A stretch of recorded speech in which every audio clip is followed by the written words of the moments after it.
Hey, what is up guys? It is your boy Speed here, and today we're going over 5 spells that people use miserably wrong that holds them back and causes them to lose MMR.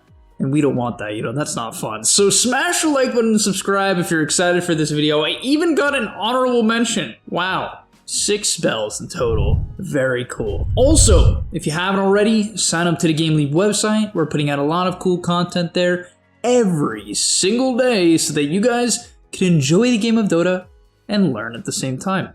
So it's great fun. So go sign up to it down below right now. All right, let's get into the video. Getting into the first spell, we have Techie's Bombs. You heard that correctly.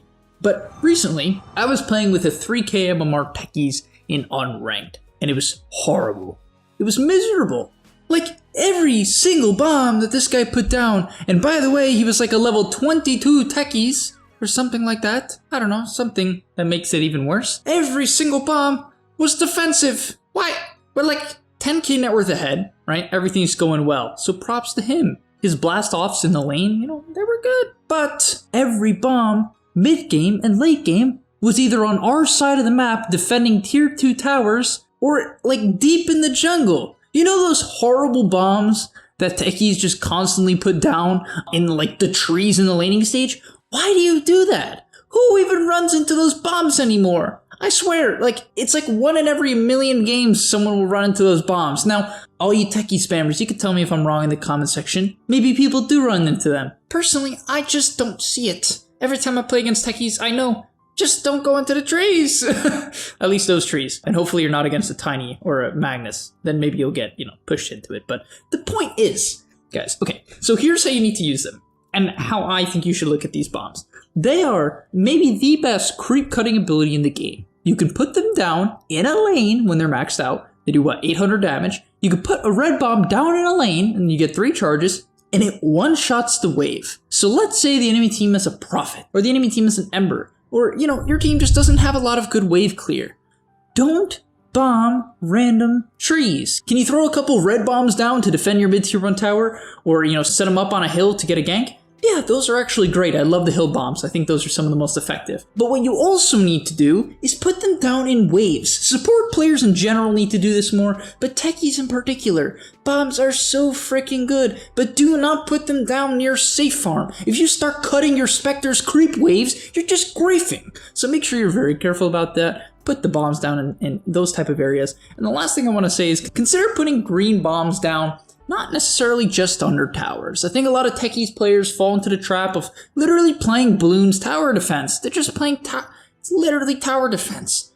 Don't do that. Put them somewhere else. Throw them down in a lane. Put them where people won't expect them. Even buy smokes so that you can put them down in areas and people won't see you going there. Alrighty, next up on the list, we have Tusk's Snowball. Now you might be saying, Speed, I already know what you're going to say. You're going to say that people don't use it to save their teammates. And while that would be correct, yeah, people need to use it more to save their teammates. I mean, if an Axe calls your PL and the PL is killing himself on the Axe, you'd snowball him instead of initiating on the enemy Crystal Maiden to one-shotter with your Medallion Phase Boots Daedalus Stesso build that you decided to build instead of auras that would enable your PL to carry the game. But that's besides the point. That is useful, and learning to snowball your teammates is a great skill on Tusk and probably the hardest thing about the hero's kit. I would say almost by far. Very difficult to do. The amount of awareness you have to do that is quite incredible. But the biggest issue I see with Snowball, even Ice Shards, is when people cast it in early game ganks, even mid game ganks. Leading ganks with Snowball, most of the time, is terrible, especially if they're already running away. Now you might be saying, Speed, why is this? And often I will use Snowball aggressively and it will work out. And yeah, there are circumstances where, let's say a Drow is split pushing and you need to instantly get on top of her so she can't gust you away. And, you snowball in your Centaur. That can be great. But very often what will happen is you will see a Tusk just snowball on the first person he sees. You will see him snowball like a puck. The puck will just orb away or blink, or Quap will blink away, or an Aeon will just blink away. And then the Tusk is like in the middle of the enemy team. And he's dead. And then the game is over because you do this. Also, another thing that people do wrong is they will just instantly snowball ganks when they could just walk up and tag team. Guys, if you have the capability in the early game to walk up and tag team someone and they don't have proper disengage, do not initiate with Snowball. Try to sneak around and lead in with Tag Team. The reason for this is Snowball is very good at closing the gap. And so if you can close the gap without using Snowball, you can use Snowball to close the gap after they run away, after you get off a couple of good autos, right?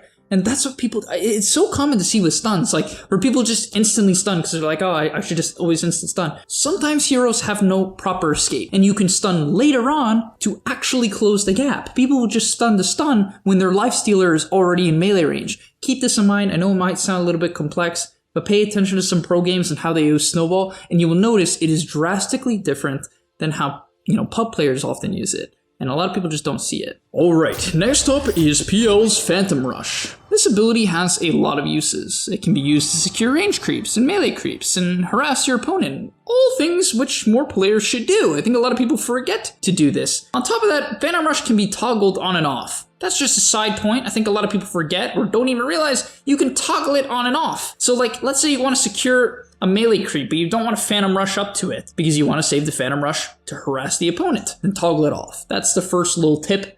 A lot of people don't know that. And then the next thing I want to say is, especially when people are trying to flash farm, when you head into the jungle as PL, you should be maxing out your Phantom Rush, right? If you're still maxing out Spirit Lance, well, you're actually still in 6.8. You should really go back to that patch because it's been a really long time since people have actually maxed out Spirit Lance. The 44 bonus agility you get every time you proc Phantom Rush is extremely good for farming and for fighting. It's very strong in both regards as long as the matchups are good. You can use it as your battle spell. Another thing that people do wrong with it, they just won't fight, even if it's a really good PL game and they can't deal with it. But when you're farming, spam Phantom Rush. You know how many people I've coached now? You might be saying, Speed, I do it.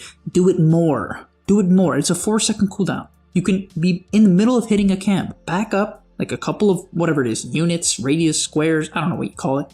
You back up, you Phantom Rush again. 4 seconds later, you Phantom Rush to the next camp. The camp is half HP and Phantom Rush comes up, back up, Phantom Rush. And this isn't always practical if the creep is literally 2 auto attacks away. Don't Phantom Rush, it's gonna waste some time. But you guys see what I'm saying? Reset it over and over and over again. It gives you 44 agility during the duration of Phantom Rush. 44. Do you understand how big of a number that is? That is ridiculous. 44 attack speed, what, like 7 armor? I'm not gonna try to do the math. Maybe it's like, yeah, no, it's like 7 armor. Okay, like 6 armor. And 44 damage.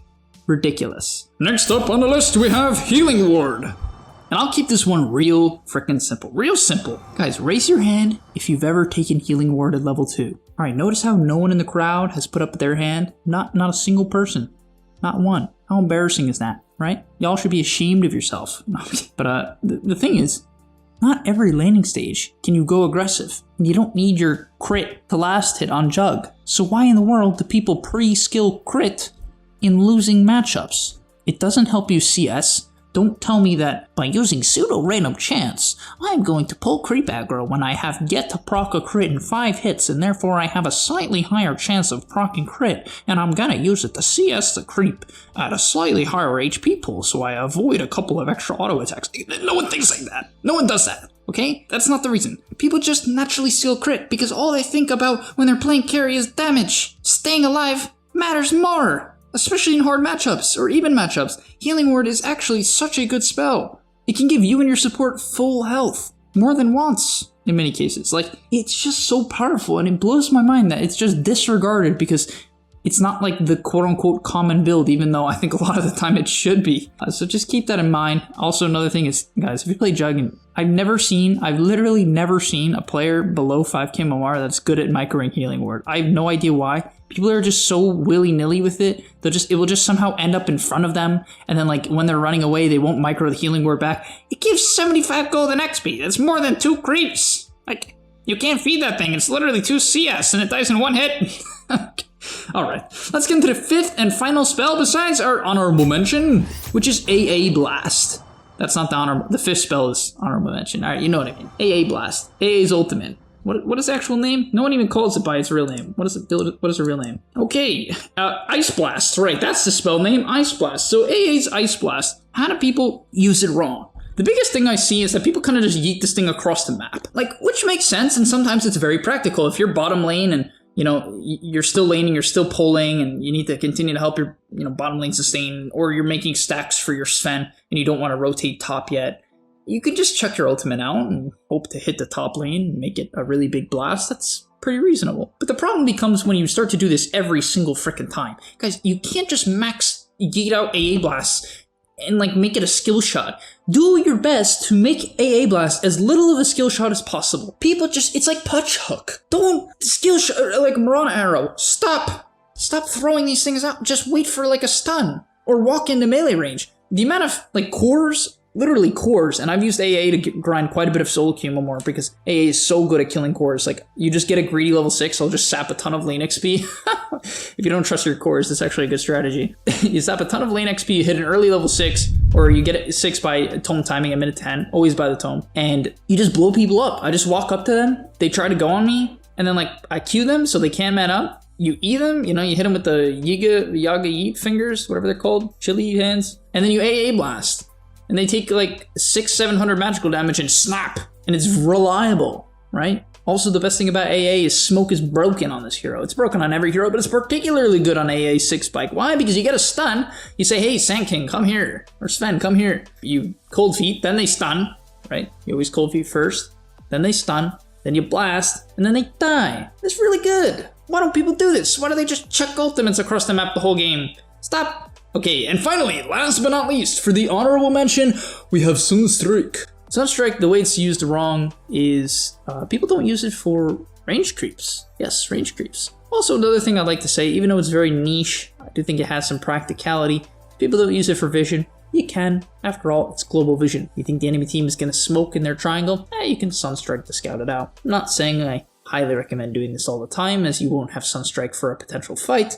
But if it's mid-game and you're trying to scout things out, I think it could be a practical use, so just keep it in the back of your mind. And then, really the main reason why I wanted this honorable mention was the range creep thing. The biggest weakness of Invoker in the laning stage is his inability to secure range creeps by most players. And Sunstrike, even if you do use the secure range creeps, is very, very awkward. It can be split between the hero, it's a ton of mana, like 175 for a long cooldown, very awkward, but you have to do it. Against a good player, the way you smash Invoker is you kill his range creep as quick as possible, the melee creeps will often aggro to him, and then you beat him down when he's struggling to secure your range creep because he doesn't have a nuke. And players won't Sunstrike it because that's not how they look at Sunstrike.